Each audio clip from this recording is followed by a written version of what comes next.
Hello, ladies and gentlemen. Welcome back to another episode here on African Confessions.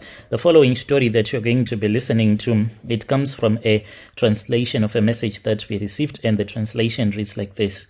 When I met this guy, I was 22 years old. Currently, I am a woman who is in her early 40s. The guy that I met, he is a blesser. He's not much older than I am. At the time when I met him, I honestly thought that he was a drug dealer. I met him in Germiston when I had came to Johannesburg. I was busy studying at that time. So he then proposed love to me, and he told me that he was in love with me. I was embarrassed, to tell you the truth. I did not want some of my friends to know that I was dating a foreign guy, because I was the one who used to tell some friends of mine that it was just a messed up thing to date a guy that is not South African and who is not from your tribe, because I believed that if you are a Zulu-speaking woman, you should only date amongst your tribe, as well as if you are also maybe from Venda, and then you date someone that is from that part of the province.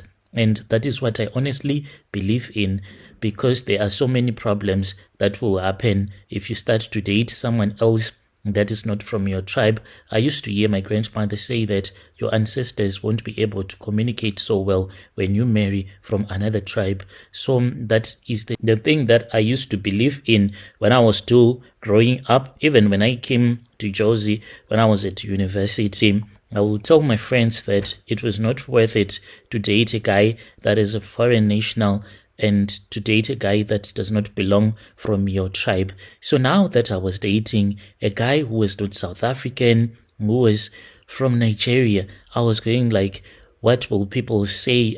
Because I used to be against each and every relationship of a man and a woman who does not come from the same country. But yeah, I was in love with a Nigerian guy. So I tried to keep him as a secret for a very long time. And whenever things are done in secret, that is when you will know that things will get so bad. Since I was keeping him as a secret, there were places that he used to take me to, and if I had kept him as an open book, maybe things would have gotten a little bit better. But because I was keeping him as a secret, he was able to manipulate me, and things were always done in the dark. I'll pretend as if I am going to visit my other boyfriend in Soweto, as if I will spend a night there, but I would go and be with him in Germiston, the place where we had met. He had a business. It was still very small, but still I wondered how he was making money. The day that I found so much money, it was underneath the mattress. So I was cleaning. He had gone out with his friend and he left me.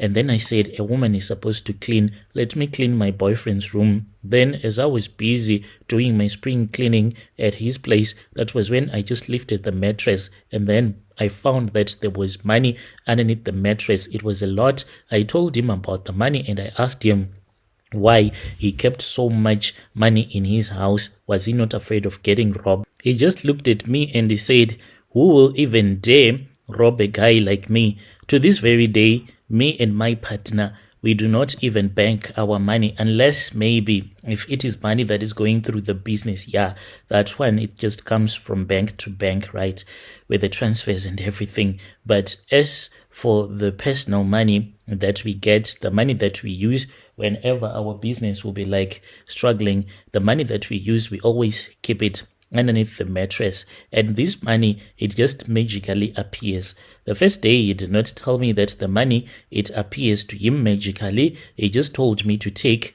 like how much, whatever that I wanted. So I grabbed 20k, and then I went and I spent it on myself.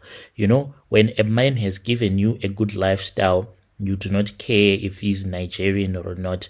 If you see a girl saying, I'll never date a Nigerian, you will have dated a broke one. Once the guy shows you that he has money, you don't care what other South Africans will say about you. Call me someone who betrays, but I don't care at all. Since now I was out there in the open, and the guy had even bought a car for me, my friends, they wanted to be like me. They wanted to date a guy that was like the guy that I was dating. So I then told my boyfriend that I had this other friend of mine. She was also 22 and she was looking for a Nigerian partner, one who could give her money, spoil her, since she was also struggling like the way that I was struggling when I met him. That was when he told me his story and he was like, I can't just have someone date my friend without you knowing what is really going on. He then told me when he was back in his country before he had came to South Africa, like his dad was just a struggling businessman. They had a small shop, he said, in Abuja. They were trying to make it. And then that was when his dad had a partner who was going to come into the company and invest since they were struggling. And when they started working with that guy, that was when the guy told his dad that there were some rituals that they were supposed to perform. He was not there, he said. Only after his father had passed away, that was when he was introduced to another brotherhood. He was taken to a remote village. At that village, that was when he was introduced to a cult. So in that cult, he used to see his father dating like a lot of women, and whenever you would see his father, it would break his heart. But he did not know that his father was dating all of these women, and that was what was keeping the business alive, as he had been made to join by his new partner. So now it was his turn, since his dad had passed away. When he was taken there,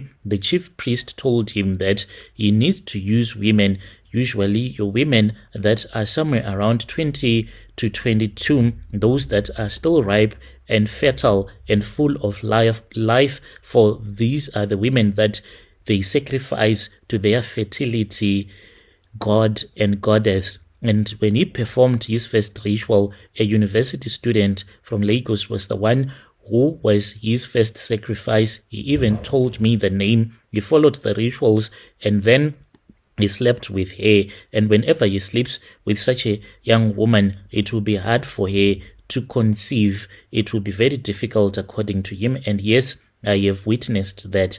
When he came here, when I met him, he said when he looked at me, he saw a partner in me. He saw a woman whom he could partner with, and he wanted to be with me.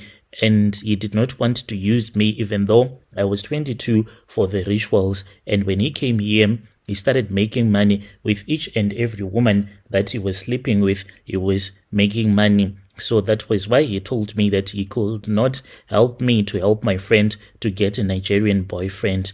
I said, it is okay. So what do you want me to do? He said, now that you know, you have to work with me. Ever since I slept the first time with this guy, he told me that he had already slept with other women from Nigeria, also to South Africa. So one day I sat with him down. Since that year when we met until like now, including me, he have slept with 500 women who are exactly 22 years old. Those are his preference, and if he can't get someone who is exactly 22, then you will get at least someone who is 20.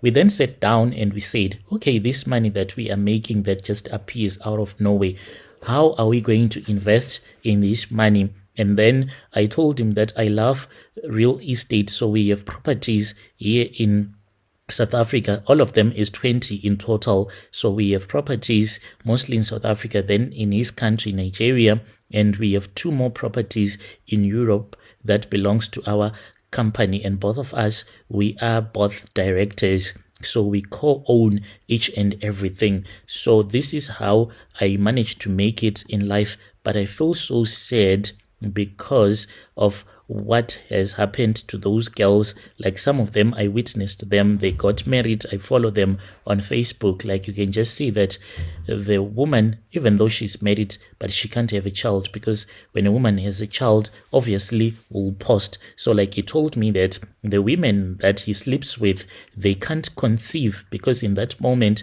of having sexual intercourse, they are dedicated, their wombs are dedicated to the fertility god, and that is when we wake up in the morning and we'll find out that there will be money underneath the bed, the mattress, and we take that money and reinvest in the business.